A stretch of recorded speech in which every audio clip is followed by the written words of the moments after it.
सत्य दर्शन, हमारी नजर, हमारी परख।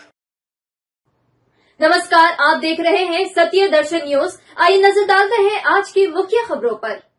प्रधानमंत्री मत्स्य संपदा योजना के अंतर्गत एक दिवसीय जागरूकता प्रशिक्षण कार्यक्रम की शुरुआत कमिश्नर दीपक अग्रवाल ने दीप प्रज्वलित कर किया।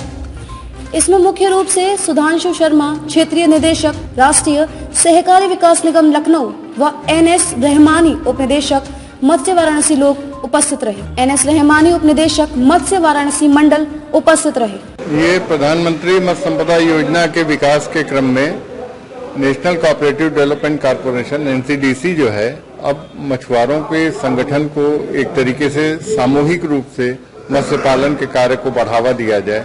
इंडिविजुअल एक व्यक्ति को छोड़ करके एक समूह बने और जिस समूह की वजह से सारे लोगों को लाभ मिल सके, उसके सदस्यों को मिल सके, तो उनको जागरूकता के लिए कार्यक्रम आयोजित किया गया है। ये पहला कार्यक्रम है और उम्मीद है कि जो मत्स्य पालकों को बहुत सी योजनाओं की जानकारी नहीं थी, उनको इन योजनाओं की जानकारी मिली, भविष्य में उसका लाभ उनको मिले, उसके लिए विभाग के अधिकारियों को उनकी समस्याओं से भी अवगत कराया जा रहा है। सबका रजिस्ट्रेशन हो रहा है, सबको बीमा दुर्घटना योजना से इसके तहत लाभान्वित करने के लिए उनको उसका भी पंजीकरण हो रहा है। तो भविष्य में इसके लाभ मत्स्य पालकों को मिलेंगे और यहाँ का मत्स्य उत्पादन तो बढ़ेगा, निर्यात के क्षेत्र में भी संभावनाओं को तलाशा जा रहा है।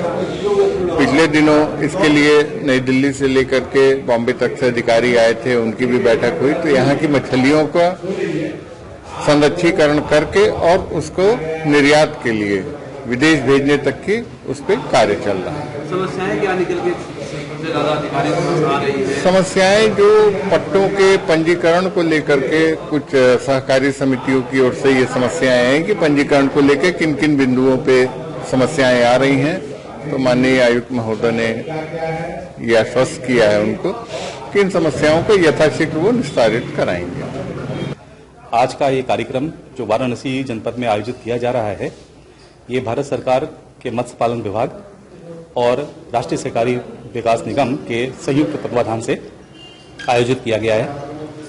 इस वर्ष के लिए हम लोग को पूरे मार्च 2021 तक 6 जनपद स्तरीय कार्यक्रम करने हैं और एक प्रदेश स्तरीय करना है। 6 जनपदीय स्तरीय कार्यक्रमों के अंतर्गत ये तीसरा कार्यक्रम है जो जनपद वाराणसी में किया जा रहा है। इस प्रधानमंत्री मत्स्य संपदा योजना के अंतर्गत लाभार्थियों को, मत्स्य पालकों को प्रत्येक तरह की सुविधाएं मत्स्य पालन के संबंधित दी जाती हैं और इसमें 40% तक का अनुदान निहित है। तो इसमें क्या निकल के आ रहा है जो अनुदान दिया जाता है? जब लोग बैठे हैं, क्या निकल के आ रहा है? क्या परेशानियां सबसे ज्यादा लोगों को? परेशानी के लिए इसके लिए जागरूकता की थोड़ी सी कमी है, जिसके लिए हम लोग ये अवेयरनेस का प्रोग्राम कर रहे हैं। लोगों को स्कीम पूरी तक नहीं पहुंच पा रही है। हमारे कार्यक्रम का उद्देश्य यही है कि किसानों से सीधा जुड़ करके उनको स्कीम के बारे में बताएं और इसका लाभ वो उठा सकें। इसमें 40% का अनुदान, जैसे मैंने बताया, निहित किया गया है। ये सामान्य लाभार्थी के लिए है। यदि कोई लाभार्थी अनुसूचित जाति का है, अनुसूचित जनजाति का है या महिला लाभार्थी है, उसको 60% तक का अनुदान इसमें दिया गया है।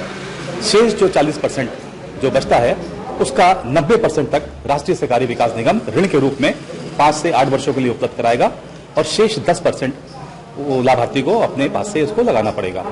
अभी वार्ता करते समय इस जो कार्यक्रम के अंतर्गत माननीय मंडल आयुक्त वाराणसी द्वारा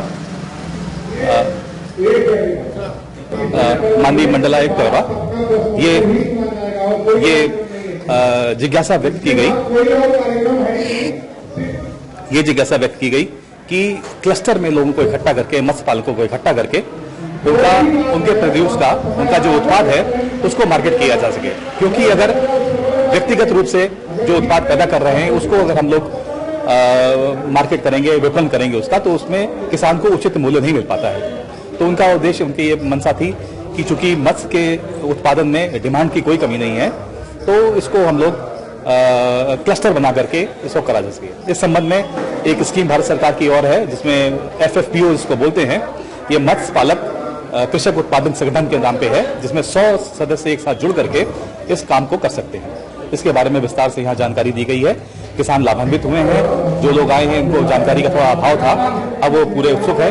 और एक चीज मैं अवश्य बताना चाहूंगा कि कृषक उत्पादन संगठन जो समूह बना के कार्य करने की परिकल्पना है जो माननीय प्रधानमंत्री जी द्वारा की गई थी, तो उद्यान के क्षेत्र में सहकारी क्षेत्र के अंतर्गत प्रथम एफपीओ पूरे देश का वाराणसी जनपद से ही स्थापित हुआ है। और मैं चाहूंगा कि फिशरी क्षेत्र में भी पहला एफपीओ ये माननीय प्रधानमंत्री जी के संसदीय कार्य क्षेत्र से हो और प्रदेश का ये पहला एफपीओ बन सके। फिलहाल के लिए बस इतना ही। ऐसी ही खबरें देखने के लिए देखते रहिए सत्य दर्शन न्यूज। नमस्कार।